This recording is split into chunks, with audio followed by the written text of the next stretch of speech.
So today we'll see the layers of our existence. Majorly there are 5 layers in which all of us exist, and these are interspersed within each other. The first is this very physical layer, the layer in which our body exists. Now this layer or this realm forms of various people that you meet every day, your friend, family, spouse, society, and general planet at large. Then it also consists of situations. Some of them are good situations, some of them are not so good situations. And the third component of this physical realm is the things. You see certain good things, you hear certain good things. So the uh, perception or the enjoyment of this world is via things. As this is a physical realm, it is much more easier to see, and a modem of incorporating a lot of impressions for us. One of the ways to keep your physical realm healthy is ensure that there is a lot of movement. You don't stay stationary. Take care of your body and its needs, right? So that's the physical realm. The second realm that we exist is in our thoughts, which we call as the mind. Now, what is considered to be like like clouds. So some of them are dense clouds, some of them are lighter clouds, some of them sometimes the clouds are all towards, some of them you have interspersed clouds, right? Just thoughts are also like that. In a day, a lot of thoughts come in a human mind. So the realm of the mind is also a realm in which we exist. If we don't observe our thoughts well, then we suffer from psychosomatic diseases like depression, like mental disorders, and so on and so forth. So imagine somebody comes at your place, and imagine that person is a guest of yours. Now, a guest doesn't come and stay in your house permanently, right? Also, some of the guests whom you are not so comfortable with, you want them to go away quickly. You don't say, oh, no, don't go, stay here, let me just make you some more tea. Would you have some croissants? Why don't you stay over? You don't say all these things. Similarly, when you have good thoughts and bad thoughts, consider them to be your guest. Now, what do I mean by that is they stay in the human mind for some time and then they go away. Now, do not get attached either to the good thoughts or to the bad thoughts. It's like something is going away and you're purposefully keeping it with you, and then again it leads to suffering.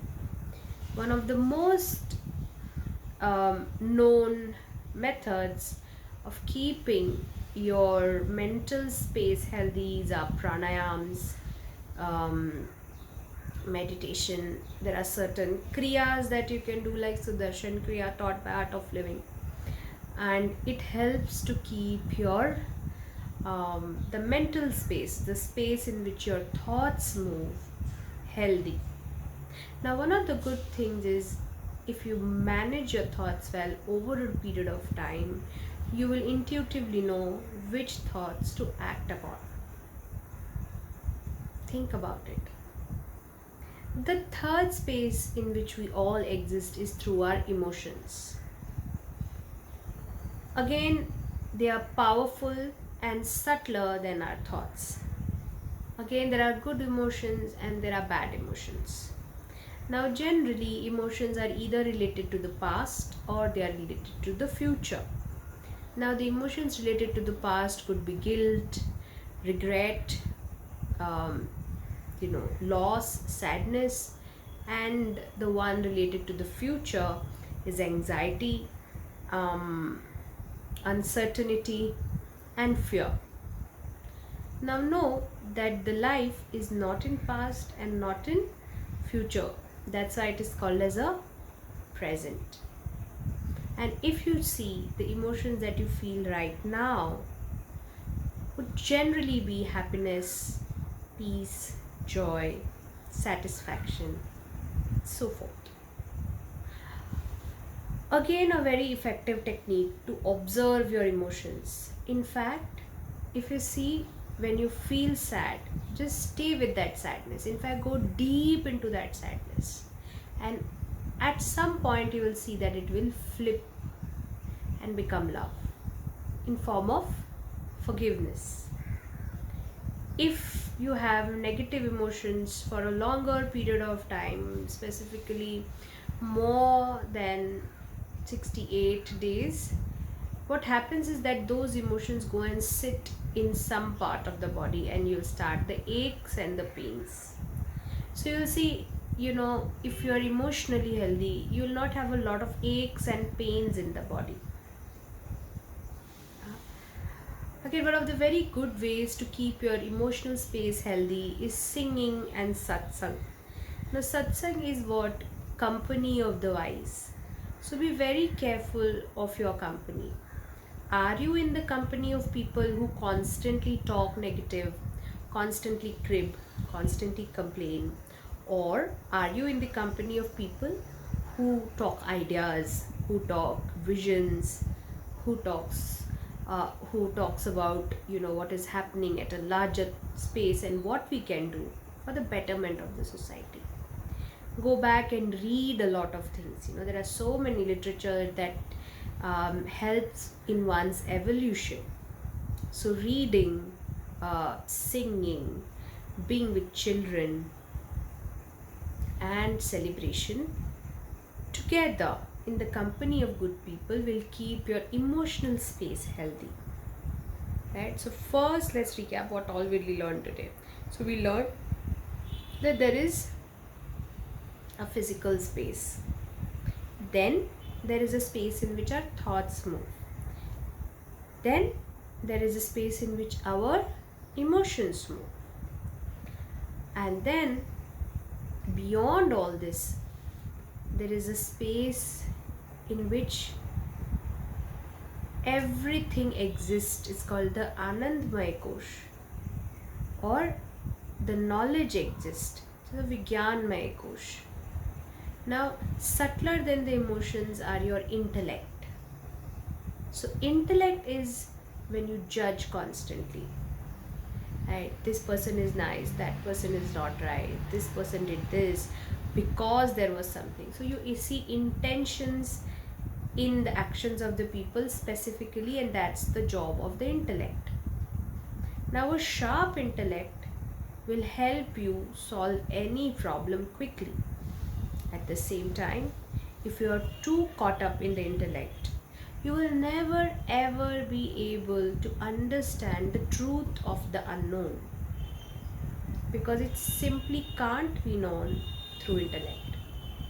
So, your last step to dive into the unknown is the intellect, the space in which your intellect operates, or a common emotion or identity association with the intellect space is ego. So you will see a lot of your ego operating in this space where there is a lot of intellect. Where there is a lot of emotions, you will see a lot of memories. As I said, where there is thought, there is a lot of mind and breath.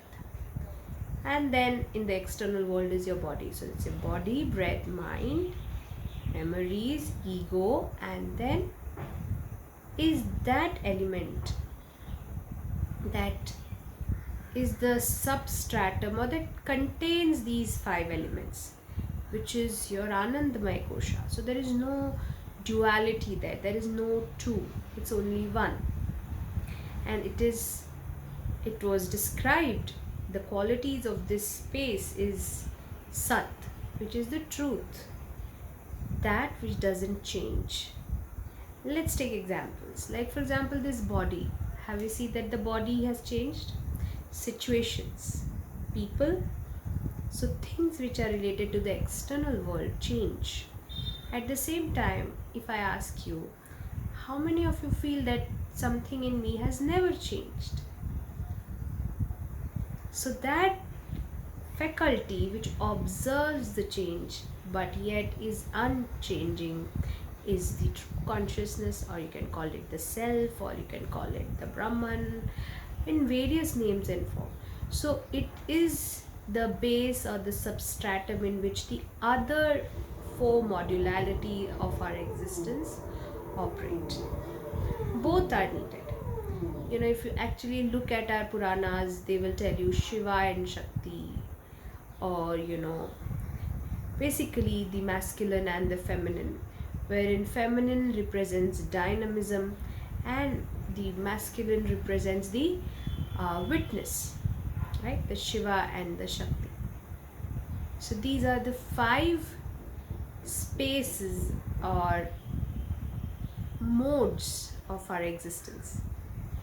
It is very important to check each models of our existence and work upon it. And what is yoga? When all the modes of existence are in complete alignment, meaning when your body, your breath, your mind, your intellect, your memory, your ego are all aligned, then you become a good yogi, and then one can aim for the higher knowledge of life. So much for today. If you have any queries, please put it down in the comment section below and I will take it. And if you did like the video, do like, share and subscribe. Until next time, thank you.